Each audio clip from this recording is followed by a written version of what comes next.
Okay, having a look at some operations with decimals here. So we've got adding and subtracting, and I'll be doing a video on multiplying and dividing. So when we're adding or subtracting, obviously this is in a section where you're doing non-calculator questions. So if we're adding or subtracting, we just want to line up the decimal places and then do it as we would normally add or subtract our numbers. So we've got 37.56. I'm going to put my decimal place there, and then I've got 5.231. So we just want to line them up with that decimal place there, and then the corresponding decimals there. So we're adding, so we've got nothing here, so it's a 0. 0 plus 1 is 1. 6 plus 3 is 9. 5 plus 2 is 7. We keep the decimals point there. 7 plus 5 is 12. Put down the 2, carry the 1. 1 plus 3 is 4. And that gives us our answer.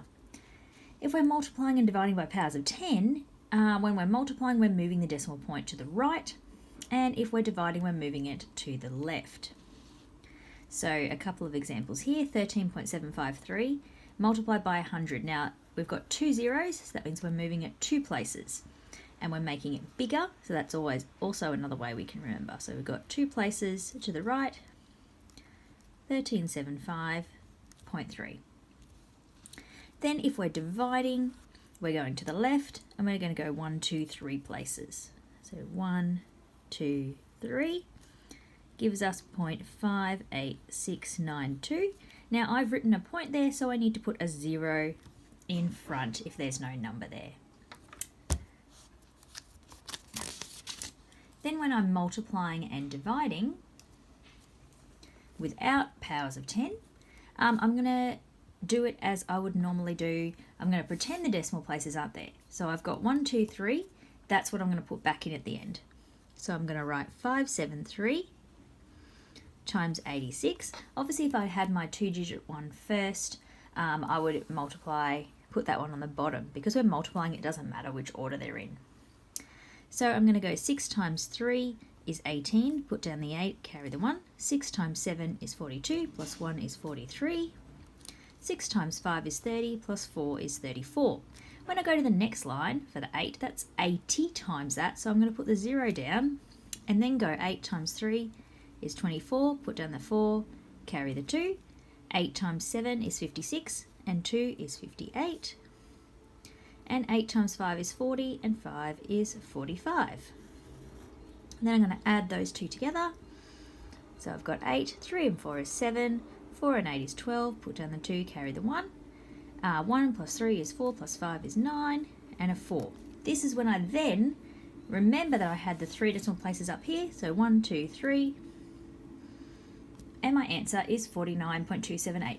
I always do a little check in my head that it makes sense just by does it make sense of what it should be about? So if I'm doing 5 point something times 8 point something, I know 5 times 8 is 40, so I know it's got to be a number bigger than 40 because I've got 5.73 and 0.6. So the fact I get 49.278 makes sense. If I'd written 492 and put the decimal point there, that would have been a little bit of a hint for me that I might have done something wrong there and need to have a look at my answer. So always think about, does the answer make sense?